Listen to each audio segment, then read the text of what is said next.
Hello, everyone. I'm Kate O'Donnell, and I'm excited to walk you through writing instruction, real world style.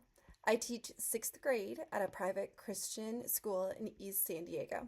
This presentation is designed to help new teachers approach writing in a way that's meaningful, standard aligned, and engaging for students.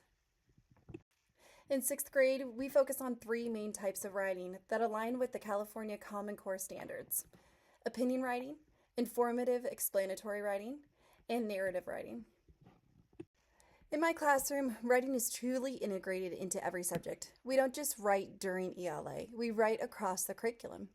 This supports W64, which asks students to write clearly and with purpose, and W610, which requires them to write routinely in different formats and timeframes. In Bible, we reflect deeply. Students write devotionals, spiritual growth responses, and essays like our love language piece, connecting faith to real life. In science, we explain lab results, write about circulatory system, or journals through our ecology unit. In history, we dig into research, like essays on the Silk Road, and write persuasive speeches during our ancient Greek Olympic celebration. Even math includes writing.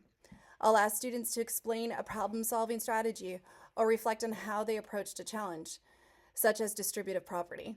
And of course, I love tying writing into creative projects like our Grandparents' Day letters, where students write how their grandparents show the fruit of the Spirit. We even integrate art into narrative writing to make students work visual, expressive, and personal. Writing becomes more than a subject. It's a tool for thinking, expressing, and connecting across everything we do. I absolutely teach the full writing process in my classroom, starting with pre-writing using graphic organizers or brainstorming charts, all the way through pre-drafting, drafting, revising, editing, and publishing.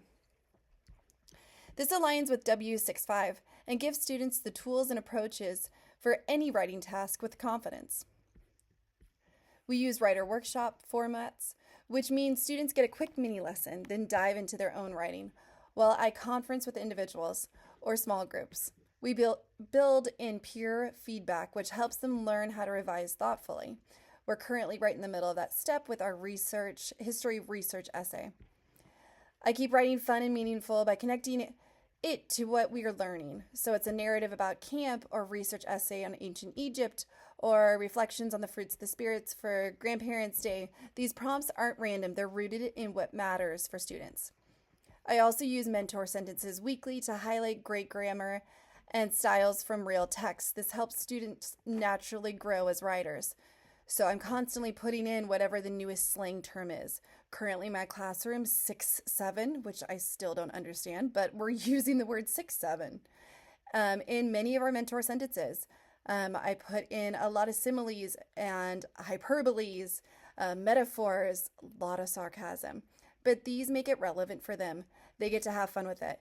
This week on Friday, we have a soccer game that's going between East and West, and so I made it a big mentor sentence about how we're going to go cream the other team. But it makes it fun and they enjoy it. And then we do an MLA format quiz. That's one I do at the very beginning of the year. And it's a fun one.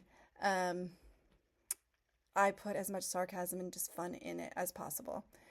But it's a way for me to make sure that they're still understanding what the format is in a fun way. It supports W66 and 68, and it helps students feel empowered instead of overwhelmed. In my classroom, writing is rooted in real-world experiences, faith, and purpose. I use student-centered prompts that connect to life and learning, whether it's a persuasive debate essay, a personal reflection on growth mindset, or devotional-style Bible responses. My students write about what matters to them. We tie in seasonal moments like sixth grade camp, or Valentine's Day, or across subjects like history, Bible, and science. One day we're writing about ancient Greek speeches, the next they're crafting love languages essays. Just how to know their families better, know what their love languages are. And the next we're debating on if In-N-Out is better than Chick-fil-A. I also bring in technology that supports the writing process. Google Docs makes feedback smooth and effective. I could be on the exact same document with them and watch them get stuck on something and say, oh, well, I remember you mentioning this. What about this? And so I'm just typing. And then I go on to the next student and I can see how they're doing. Or, oh, that doesn't sound like that's on its main topic. Maybe we should move it over to this area. Oh, that's perfect. Just slide it over there. So it's really kind of just working with them in real time. And it's so effective for every student. Students love publishing their work. Best of all, our writing always reflects the heart. We tie our word to scripture, to spiritual growth, and to becoming more Christ in how we think, speak, and write. These are real prompts I've used with my students throughout the year. They aren't just worksheets, they tie to our literature, our social studies units, current events, Bible characters. When students write about Crispin's transformation or what courage looks like in a narrative, or how the Silk Road shapes civilization, we're thinking deeply, reflecting spiritually, and growing academically. All of these are fully aligned with the California 6th grade writing standards, and each one gives students a voice and a purpose. So my real life writing lesson, and this is one of my favorite ones. We do this around Valentine's Day, but students take a short quiz to discover their own love language. And it doesn't stop there. The heart of the assignment is learning how to use the knowledge to love better, especially with their family and friends. We talk about how Jesus showed every love language and how we're called to reflect the same intentional love. It's informative, self-reflective, and spiritual. The lesson ties directly to W62, explaining a topic with facts and examples, while also meeting W64 and W610 for clarity and routine writing. This lesson also hits W62 perfectly. Students analyze their own personality and organize that information into structured, explanatory essay. I always challenge them to connect it to our spiritual life. How can we love like Christ? And how we speak, serve, and spend time with others. That's where writing becomes powerful.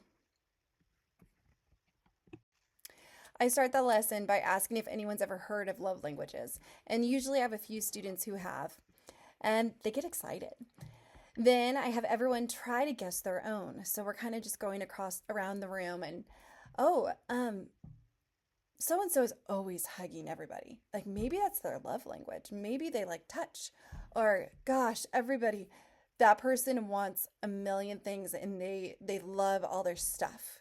Well, maybe it's gifts for them. Oh, that one just relishes when they're told that they're doing a great job. Okay, well, maybe it's words of affirmation. So we just kind of go down this and we're kind of guessing and just pondering it. And we love having those conversations. From there, we take a simple, low-pressure quiz to discover each student's love language. So this is a personalized one that you can actually do on the computer. And then I have a little piece of paper that has it, well, what was your rating on that? Did you get 50% touch? Or is it acts of service? Or is it quality time? And so they write it down. And then I ask them, does this ring true to you? Is this something that's personalized? Is it yours? And then we talk about how it shows up with their friends and their family relationships. To connect it spiritually, we create an anchor chart showing how Jesus demonstrated all 5 love languages. He gave words of affirmation, acts of service, time, gifts, physical touch, like washing feet or laying of hands. It gets them thinking deeply before ever picking up a pencil or starting to type.